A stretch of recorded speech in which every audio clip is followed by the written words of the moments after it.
So you can cup the hands over the knees and take an inhale to lift the chest, opening through the front of the body, opening the eyes. And as you exhale, close the eyes and go chin to the chest and rounding through the back, rocking right back. So we're rocking on the pelvis, inhaling and lifting up through the chest. And as you exhale, brush the hands down the shins and folding and even softening the head down. But you're folding from your hips. Inhale, brush the hands back up to the knees, opening the eyes. And as you exhale, close the eyes, chin to the chest and rounding through the back.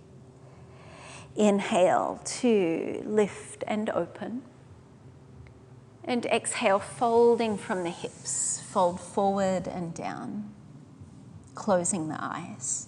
Inhale, opening the eyes, taking in the world, but as if there's nothing out there to see. And exhale, closing the eyes. So these forward bends are calling us inside, calling us into ourselves. Inhale, open the eyes. Yet there's a softness there in your gaze, and exhaling, forward fold. So maybe holding here for a moment. You could interlace the fingers over the toes. If it's too much in the back, you could have the elbows onto the shins, as long as that doesn't cause knee pain. And even bowing the forehead down if that's available, as long as it's not too much strain through the back of the neck. So forward bends give us this cooling, calming effect through the body. And you can enjoy opening up to this interiority of the body, the inner landscape of the body and mind. And then inhaling and making your way up. You can bring the knees together and swing the legs around and come into Vajrasana, sitting at the back of the mat.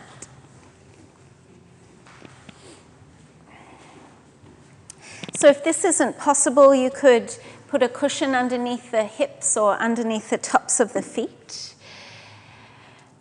You need to be at the back of your mat. So Vajrasana is the lightning bolt, the thunderbolt shape. So feel how in this position it's easy for your spine to have those natural curves and effortless lift through the chest. And you can inhale and sweep the arms out and up. Bring the palms to touch overhead. And again, closing the eyes, exhale the hands down through the center. Just this willingness to turn inside, a yearning even to turning inside. Open the eyes as you inhale and sweep out and up. And exhale down, closing the eyes, turning in. And one last time like that, inhaling. And with your exhalation, drawing down through the midline. Inhale to sweep out and up. This time into a forward fold. So again, hinging at the hips and forward bending into your child's pose, Balasana. Rest the forehead onto the earth, rest the elbows down, complete rest as you go into the safety of the womb. So that feeling of that everything is taken care of. Nothing need be done here. You might find a soft ebb and flow of your breath within the belly. But again, just this beautiful experience of turning inside. And then sliding the hands forward and slithering through and onto your belly. And reaching into namaste hands and bowing the forehead onto the earth and coming into a full prostration. The deepest possible bow that you could have. Rest your forehead down, and as a human, this is the most humble gesture that we can offer. The deepest bow of gratitude, of love, of kindness, whatever it is. Maybe bowing to that essence within yourself. And then rising up just through a hands and knees position, so tucking the hands under the shoulders and rising back up through your hands and knees. Sit back onto the heels. Inhale, sweeping the arms around, palms touch, and exhale the hands down through the center, closing the eyes. And as you do, you drift deeper into yourself. Inhaling, open the eyes and expand the arms up. And exhale, forward fold. So again, moving through this lunar namaskar and pausing there in your child's pose. Finding stillness, like a snow globe that's been shaken and set still, and all of the larger flakes that immediately start to settle. Anything that's going on in your life, you can let that settle.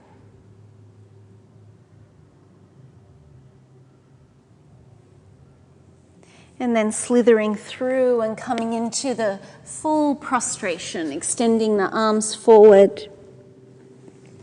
Bow the head, touching the third eye to the earth, feeling the presence of the earth beneath you, and letting yourself soften and melt into this support, that nothing need be done.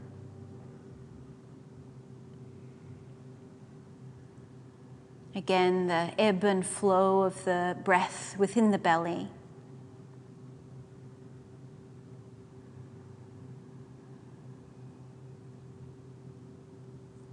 One of the things you're really going to love about this practice is the calmness, the quietness that it creates inside. Already notice the mind like a calm, still lake. There may be some ripples, but there's a calmness, a sereneness that is coming to the mind already. So you can tuck the hands under the shoulders, and even as you move slowly back, there's an essence of stillness there as you open the eyes and reach up, palms touch, and exhale like being called within. You close your eyes and you're drawn into the center. Come to hands and knees, planting the hands shoulder width apart. You might like some padding underneath your knees here. And as you inhale, open through the front of the body and lengthen the chest forward. So you're lifting the sit bones up towards the sky. And as you exhale, scooping the tail under and chin into the chest, rounding through the back. As you inhale, this is our anterior tilt and our dog tilt that we want in forward bends. And as you exhale and press the earth away from you, there's that scooping under, the cat tilt or posterior tilt. Next time you inhale, send the right leg back behind you, opening through the front of the body. Reach the right leg back. And exhaling, knee into the chest and coiling in. And twice more, inhale. There's a stillness even to your movement. Even within the movement, there's a calmness, a stillness. Inhaling, like you're not wanting to disturb that snow globe at all. And then knee into the chest, maybe lifting onto fingertips, and step the right foot forward to the space between the hands. You might like your block handy or not, as we rock forward and back a few times. So this is the exhale to rock back, and right toes draw back towards you. Thinking natural curves of the spine, so you don't want to round through the back at all. And then inhaling and traveling forward, lift the chest. Exhale, feel those natural curves of the spine, and as you rock back, keep that length, yeah. And then inhaling, traveling forward. And exhaling to rock back. So So let's hold here. So you could keep using the block or not. Make sure the left thigh is vertical and just going into a hamstring stretch. So yes, we want to feel the hamstring stretch in the back of the thigh, not in the knee and not up at the insertion at the sit bone.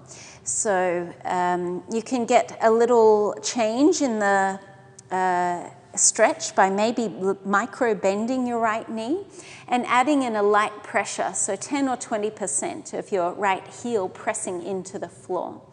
As you inhale, get longer through the spine. And with your exhale, maybe folding in a little deeper. And one more breath like that. Inhale, find your cobra, lengthening through the upper back, but keeping length in the neck, and then exhaling and folding in. And then you can make your way forward, plant into the left hand, so you might like to be on fingertips or a fist, and then straighten the left leg up. Rather than having the fingers facing forward, actually spin them out or get that external rotation that we set up in the back bends this morning. Then inhaling the right arm up into the air. And check in, has your left shoulder pushed towards the right knee? Instead, keep it back. So that feeling of that we had in the back bends as well. You might even micro bend the elbows and get that same feeling of cobra through the upper back here as well. Good. And then you can take the back knee down onto the floor. And if it's available for you, reach back and catch hold with your right hand of your left foot. And if that's not available, you can use left hand, left foot.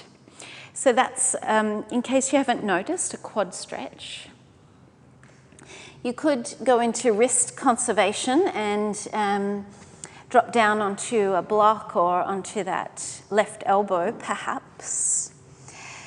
And notice here if you've tightened up anywhere. Are you able to soften through the face or soften in the jaw? So a teacher once said that this is one of the greatest community services that yoga teachers do, which is to stretch out students' quads, stretch out humanity's quads, a whole lot of anger and angst in the quads. So if you feel like punching me right now, that's quite normal. But don't. Do quads actually hold? Because I think muscles hold differently. Absolutely they do, yeah. So add in a little cobra through the upper back here, yes. So they're very much tied in with the fight or flight response.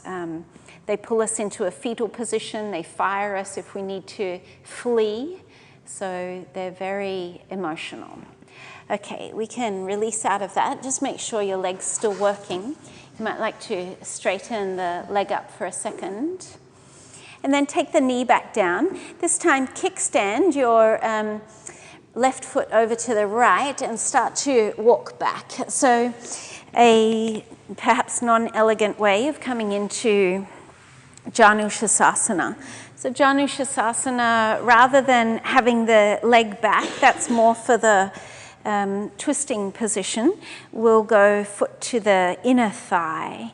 And again, getting the fold from the hips and folding yourself forward. So if you find that there's any rounding in the spine, then you could raise the hips up. You could also bend the right knee. So the purpose of this pose is to create a stretch in the hamstring.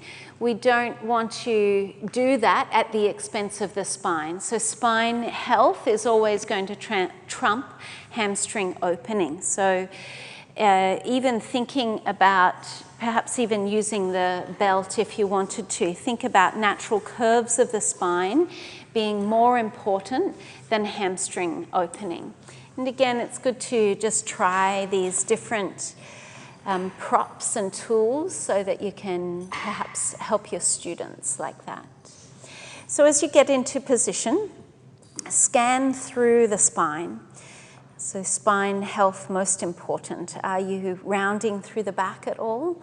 Instead, you might like to actively draw the hands towards you to create more cobra through the upper back. And maybe with your last few exhales, you could be like a hot knife moving through butter, just this softness that comes. Surrendering to that.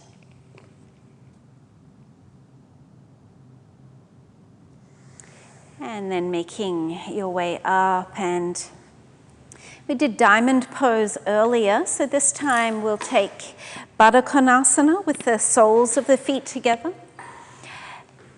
And you could open the feet up like a book, so taking the fingers over the tops of the feet and soles of the feet open up to the ceiling like that, or keeping the feet together. So for some of us, just staying up will be our pose.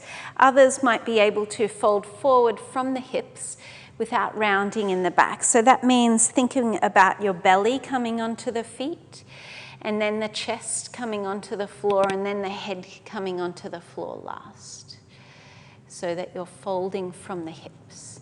And rather than pressing the knees down, just think about moving them out to the sides of the room so that you get this feeling of length through the inner thigh.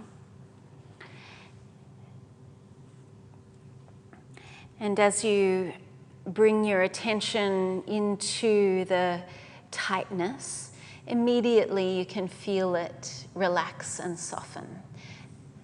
Often tightness, hardness is there, just calling out like a crying baby, calling out for attention. And as soon as we place our attention there, then it softens.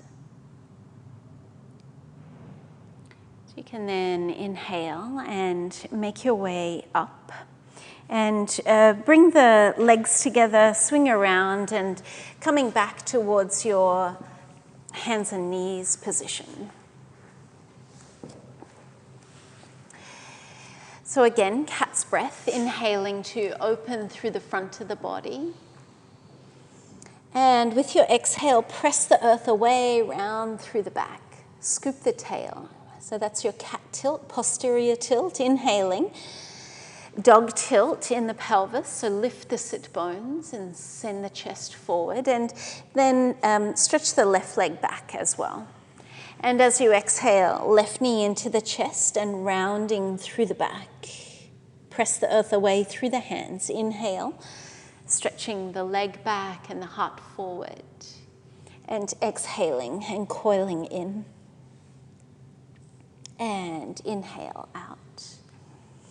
This time you might like to come up onto fingertips as you exhale the knee into the chest and step the foot forward. Again, your block might be helpful to maintain the natural curves of the spine, bringing both hands to the inside of the foot. So rocking forward, lift the chest, and then as you exhale and rock back, and as you rock back, make sure that your right thigh is vertical. Inhaling and coming forward, and exhaling and rocking back. So again, in any movement, we're making sure that there's a smoothness there.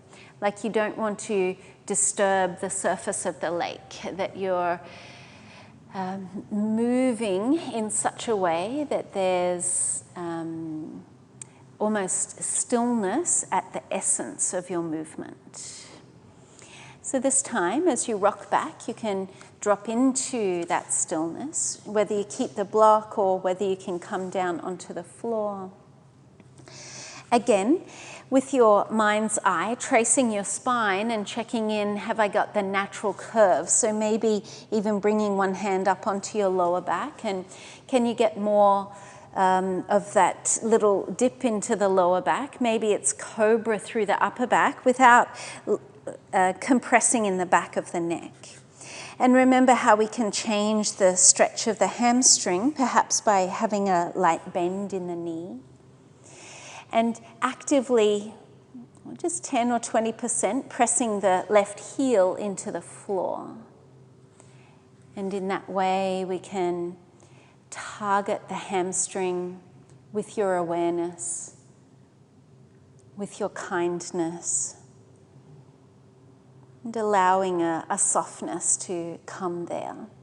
Imagining the hamstring like a warm toffee that's stretching effortlessly. And then you can make your way forward and pop the block off to the side. So remember, we want this external rotation first. So maybe spinning the fingers out. You could even be on a fist. Straighten the back leg up. And sending the left arm up to the sky. And then think back bend. So how can I get more cobra through the upper back? Not by throwing the head back, but by really targeting the upper back. Maybe it's the bottom shoulder, spinning that back, and like a warm hand coming in underneath your upper back to create more opening. Good. And then release and touch the hand down, the back knee down, and dial the arm around to catch hold of the back foot. So if the left arm is somehow shorter, can't reach, no problem. Just catch hold with your right arm. Remember, you can come down onto the elbow. But then we maybe even closing the eyes here. So focusing in on your quad to create a softness. And as you bring your attention into the muscle, you can allow it to release further. There are always layers and levels. And maybe bringing in a little back bend through your thoracic spine as well. And maybe as you find space between the back teeth, you'll find space through your quad. And maybe the strong sensation of stretch also brings a mindfulness, so no to-do list could ever pop in. You're so present. And then you can release, and taking the hand back down onto the floor. Kickstand your right foot off to the left and walking back and into this Janushasana shape once more. So again, foot to the inner thigh like tree pose.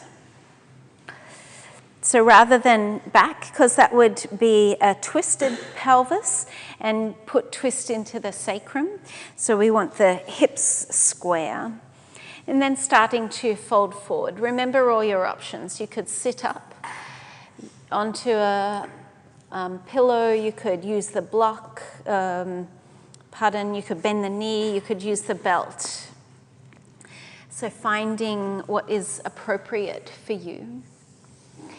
And again, with your mind's eye, tracing that beautiful architecture of the spine. And are you rounding and reducing it in any way? Let it find its elegance. So lengthening, close your eyes, go inside. Let the forward bend draw you in to yourself so that you may find the richness, a treasure trove of goodness within you. Each breath, feel yourself being called deeper and deeper into yourself.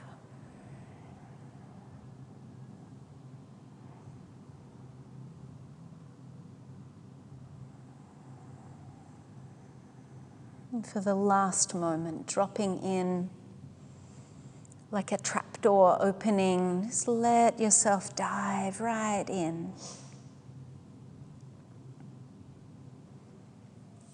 And then inhaling and making your way up. So coming into a seated position now. We'll try a few different seated positions, maybe coming into Sukhasana, which is with the feet out.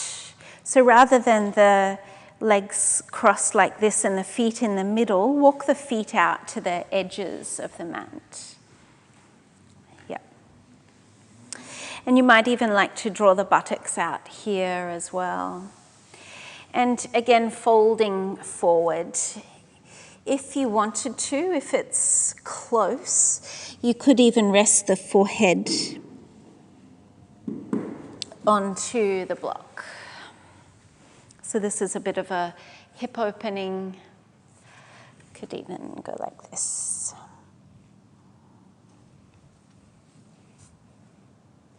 Taking care of the knee. You just don't want any strain in the knee at all. And again, perhaps as you find space in between the back teeth, you find space and opening within the hip. And as you find elegance in the spine, you can find an elegance and quietness in the mind.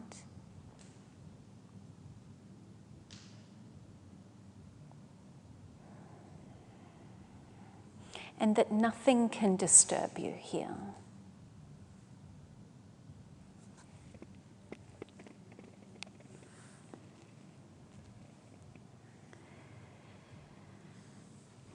You can then make your way back up. Just notice which leg is in front. So I think we've all got different ones in front, and we will release out and come to the other side in a moment. So release the legs out and just remember which one was in front as you rock side to side, just to, like a windscreen wiper, just wiping the slate clean here. And you can switch to the other side, so taking the other leg in front. And again, walking the feet out. So the feet aren't close, the feet are out. This is like a precursor to double pigeon. Double pigeon's pretty intense. If you've got nice open hips, you could, of course, take double pigeon there if you wanted. And again, folding forward. Perhaps drawing the buttocks out. And in this, you don't want to find any knee pain. So if you're getting knee pain, then please don't fold forward. Make sure that you stay upright. You might even need to support underneath the knees.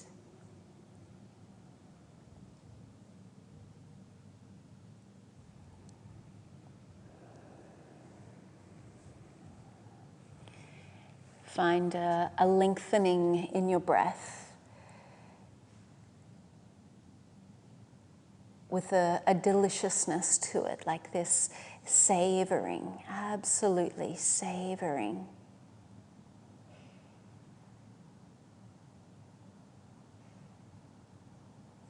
And as you bring in this attitude of savoring, then perhaps it brings with it a deeper ease, a grander contentment.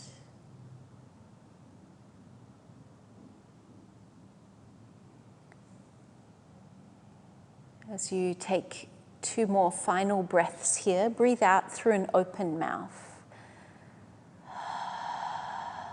like fogging up a mirror.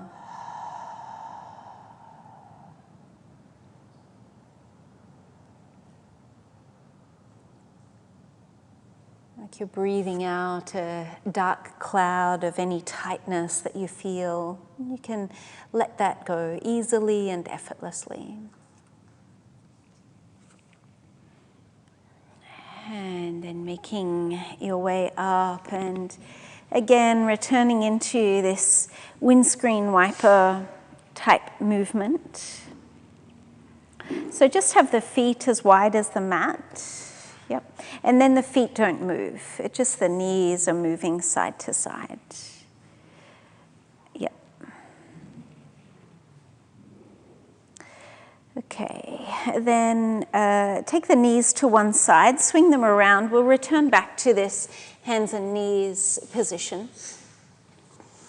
Just to set up for pigeon pose. So bring your right knee to the right wrist and start to walk the right foot over to the left, enough for you to slide that left leg back. Then look over the left shoulder and walk that leg back as much as you can. Then coming down onto their elbows. So remember, there's no knee pain that's good knee pain here.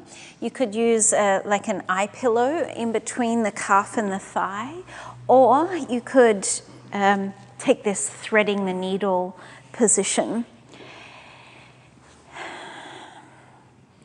Here you want the sacrum to be parallel to the floor, so your hips are level to the floor, which means you probably have that right hip hovering in midair. If you wanted to deepen your shape, you could thread the left arm under and wrap the right arm around behind you and coming into catch hold of the right foot with the right hand. So the front foot there, Christine. Yep.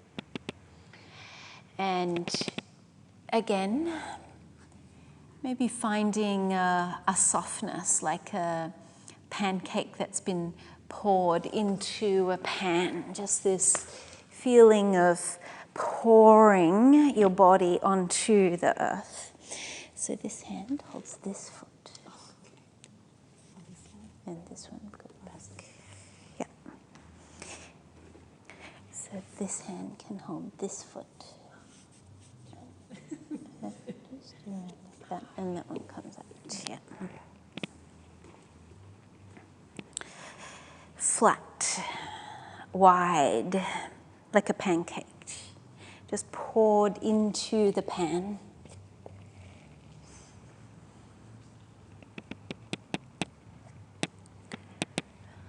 Because it feels so good to let go.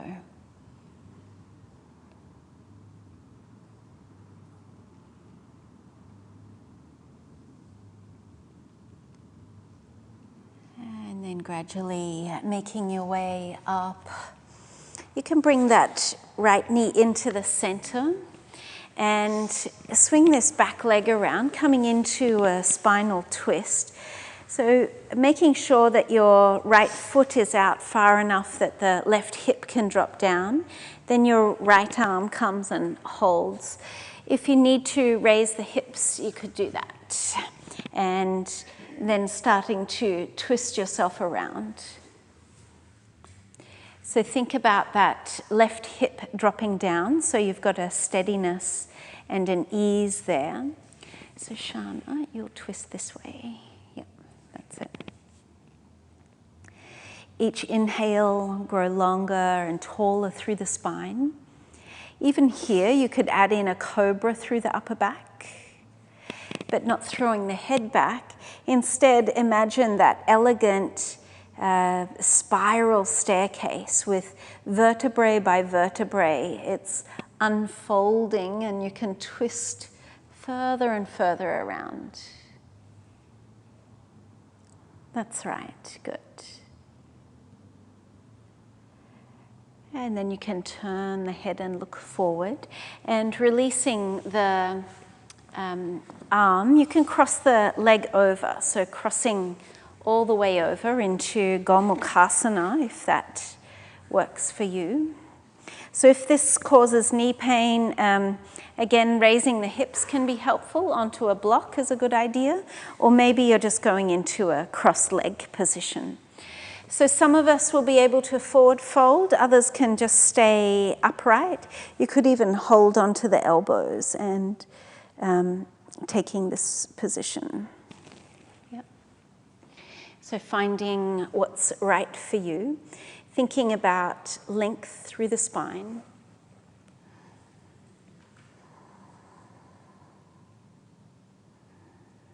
If you're folding, then you're folding from the hips.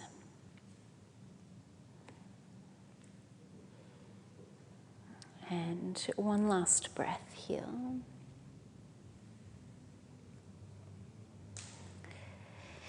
Then you can, if it's okay for your knees, rock forward and find your hands and knees position again. You might like to stretch that out, just rocking the hips side to side like an excited doggy wagging its tail.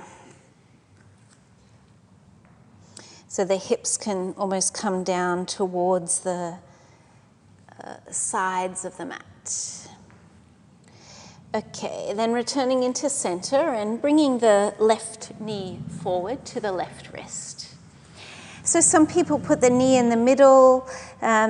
If you need to do that because it causes knee pain out to the side, that's fine.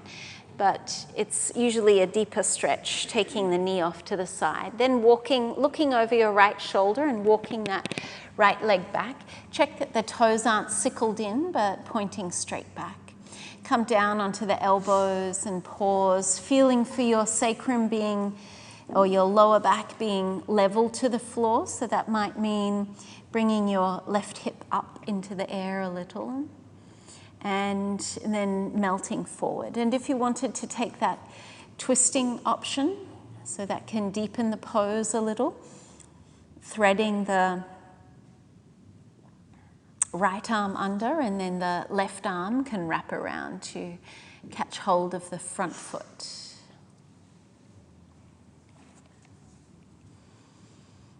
And then thinking of this pose as pancake pose. So you're pouring your body onto the flat surface of the earth and finding maybe a depth, maybe a breadth that you haven't experienced before. That you don't need to support yourself at all because the earth is doing it all for you.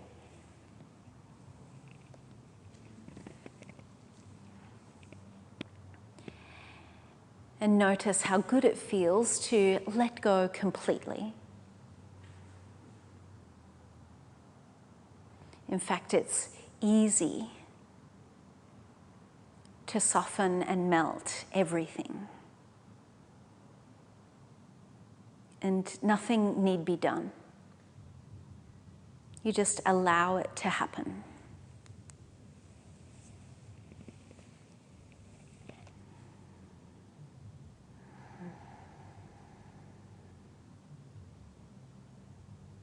And just 2 more breaths here, maybe breathing out through that open mouth,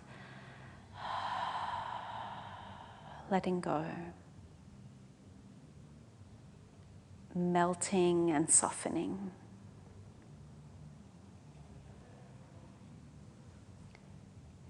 And then slowly making your way up. And you can bring the left knee into the center now and sweep the right leg around, coming into your spinal twist, Ardha Matsyendrasana. So wrapping the left forearm around the leg. You could go upper arm to the outside of the leg. It's entirely up to you, but close your eyes and again with your mind's eye, tracing that elegant spiral staircase of the spine, and that each vertebrae is a step that twists and opens a little more, focusing more through the upper back, maybe by lifting the chest, maybe it's taking the back of the head back rather than lifting the chin so much. You've got this elegance, a regal stature with your body and mind.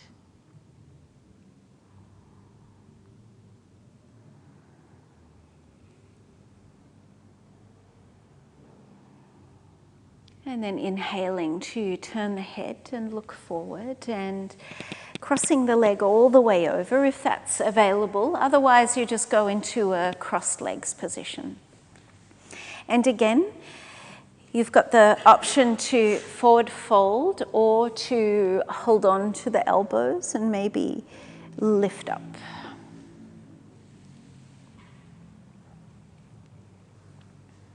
But pay close attention to the natural curves of the spine. Wherever you are, in a forward fold or if you're upright, how can you accentuate those natural curves some more?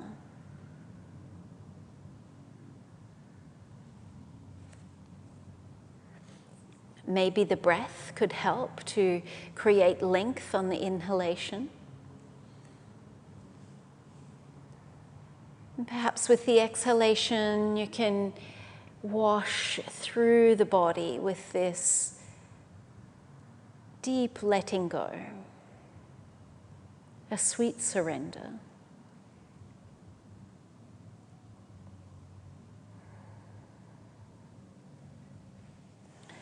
You can then walk the hands back or release the arms down, unraveling, and this time opening the legs out. So I think we've got room going into Upavishta Konasana. Yeah, if the legs are working at all. So we want to internally rotate. So one leg at a time, draw the buttock out and send the inner seam of your pants down. And then inner seam of your pants down and buttock out. I'd highly recommend, if you've got tight anything, if you're blessed with strong hamstrings or hips, you can then raise the hips up. So this might be it. For many of you, just focusing on how can I get more elegance, length, natural curves of the spine here. If there's any possibility of forward folding, then you can do that. But the forward fold happens from the hips. And we take it in stages. So fold forward a little and then lengthen through the spine. Close the eyes and exhale, folding in. Inhale again, create the length, the lift, like a helium-filled balloon. There's this effortless lifting up, and each exhale may be folding in a little further. So remember, our spine health is always going to trump any sort of leg opening. So keep the spine long. Really, with your forward fold, you want your navel to touch the floor first, and then your chest to touch the floor, and then your forehead. So you really want the fold to happen from the pelvis. So closing the eyes, being called inside just by the sensation.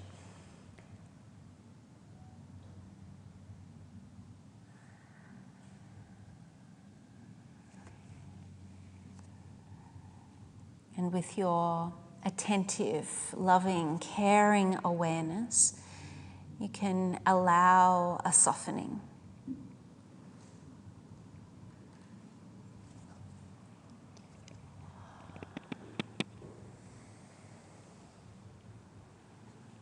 Make that your last exhalation. Really let go. Sometimes when there's light at the end of the tunnel, you can realize that you may have been holding back. And then inhaling and coming on up. Cup underneath the knees and come into one final seated position. So this one's Siddhasana.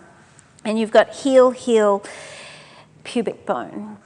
Again, I'd recommend raising the hips a little. I'm a fan. And then bringing your dominant hand up. So we'll take alternate nostril breathing. Touch your index finger and middle finger to the third eye point. Wonderfully calming, soothing breath. So your dominant hand, index finger, middle finger to the third eye point. Ring finger comes over one nostril and thumb comes over the other. So I'll guide you through a few rounds, inhaling through the left nostril. And exhaling through the right. Inhale right. And exhale through the left. You might watch the breath come up to the third eye point, inhaling through the left, breathing in and up to the third eye, and exhale out through the right. Inhale through the right, and exhaling through the left. So one more round on your own. Remember, one round is actually 2 breaths.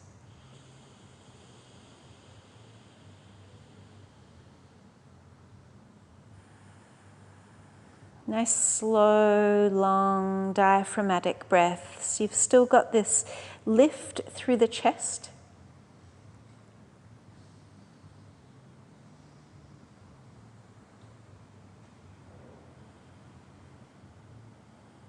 And after you've exhaled out through the left nostril, the next time you can release the hand down. With eyes closed, you still have this beautiful internalization.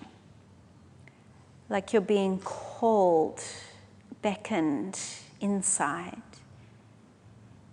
And that it's far more enticing than anything the outside world could bring you.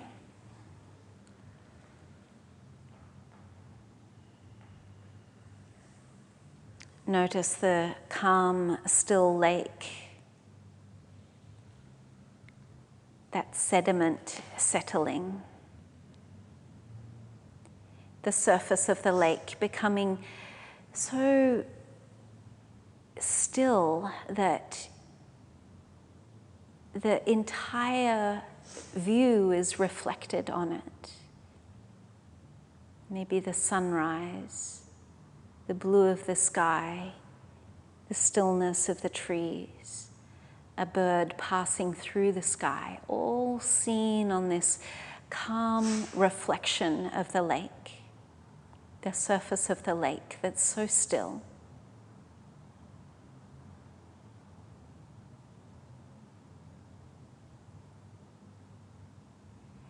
And again, with the essence of your movement being based, rooted in stillness, you can lie down for Shavasana. So maybe placing the bolster underneath the knees.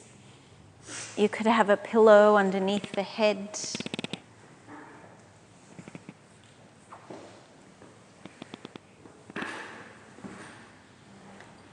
Could place an eye pillow on if you wanted to. Sometimes after a forward bending practice like that, you could have some niggles in your lower back, so it might be a good idea to have the bolster underneath the knees.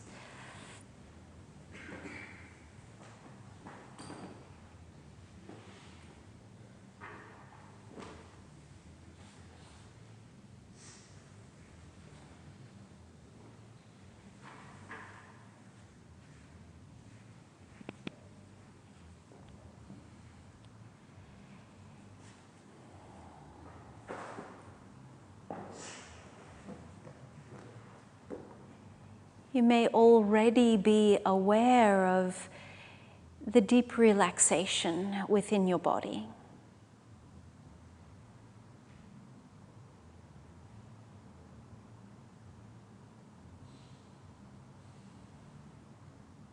And how this relaxation within the body has a potent impact on the mind.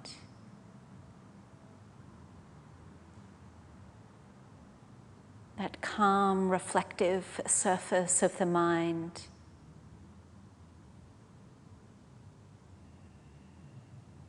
Not reactive, but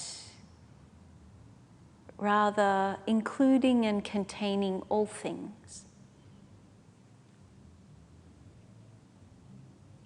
That the sounds around you actually cause you to relax more deeply. That the feeling of the body on the floor causes you to soften in both body and mind even more.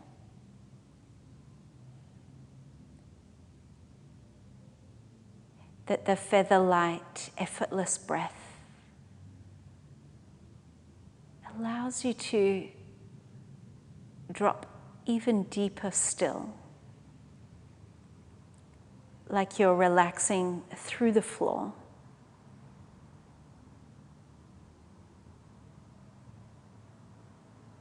To new depths, to greater quietness.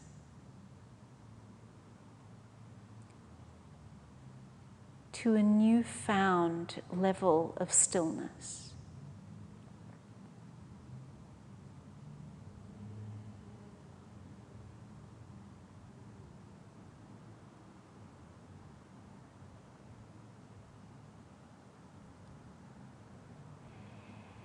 And as you continue this journey deeper and deeper into the layers of your being,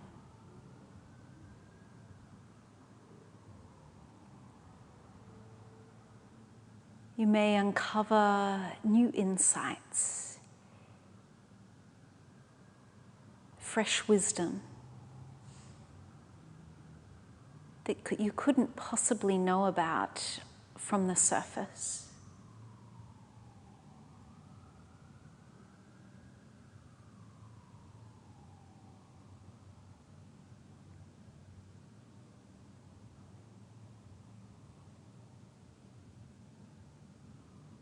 In the cave of your heart,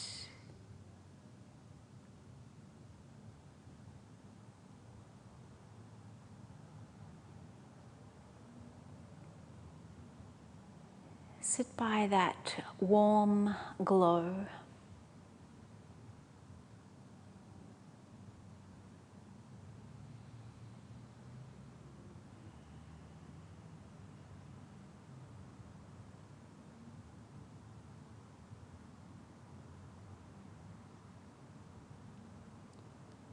Take in the nourishment, exactly what you need.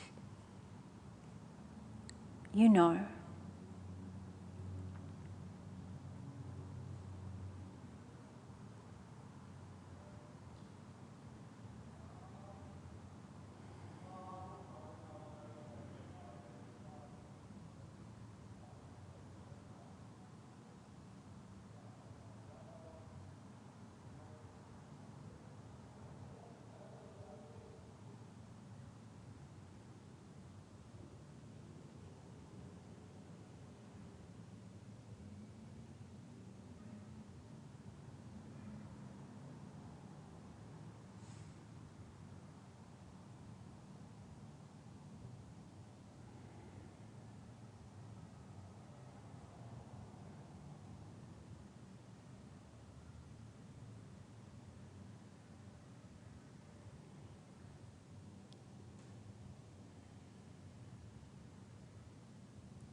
Take the newfound wisdom and understandings and trust that you know how to apply them in your life, in yourself,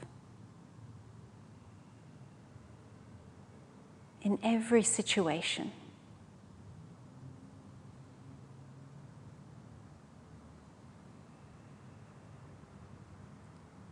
For some, it may be carrying this essence of peace and stillness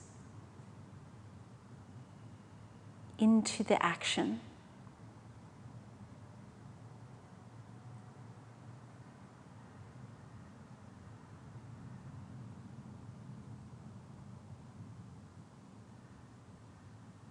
Others may find a deeper trust in this inner wisdom, that all the answers are inside.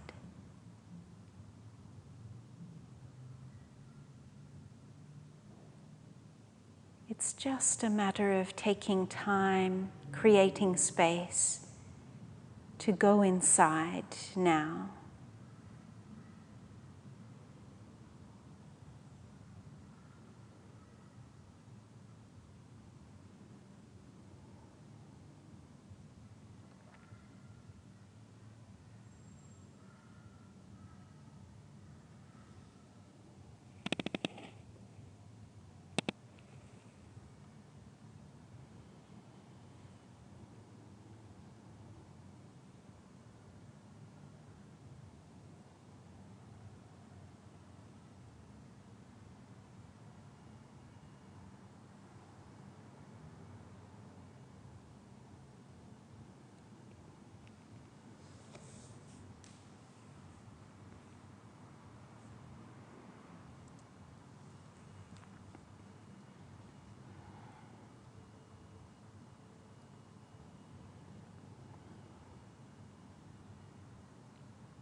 Each time you create space to dive deep within yourself,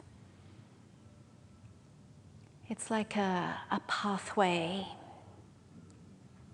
a track through the rainforest that, yes, if you walk it just once, it's not a clear pathway, but the more and more you retrace your steps and continue to follow this pathway into yourself, the more often you do it, the more clear the pathway will become, the easier the track.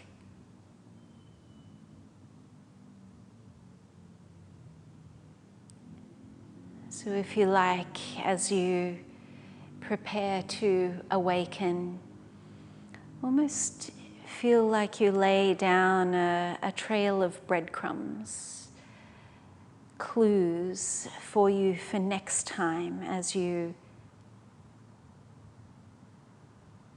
dive deep into yourself. So as your consciousness slowly starts to come back, leave some clues along the path that you may follow next time. Perhaps if you're by yourself.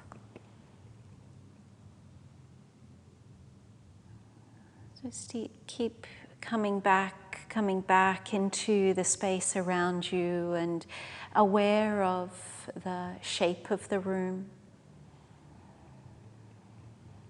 Aware of your breath, maybe lengthening the breath out into and out of the belly. And touching the thumb to each finger in turn. Gently, softly. And then making your way over onto your side. You might like to draw the knees into the chest or maybe stretch the arms overhead and coming on up.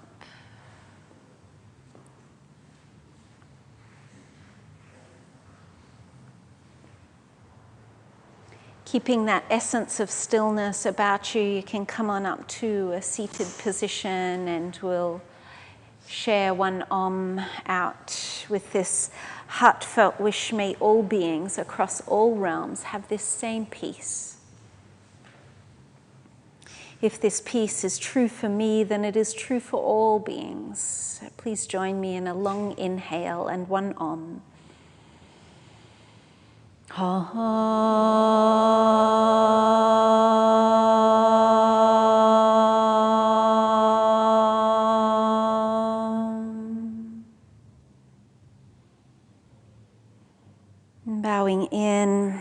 Bowing in with great honor, with great respect to this essence of you.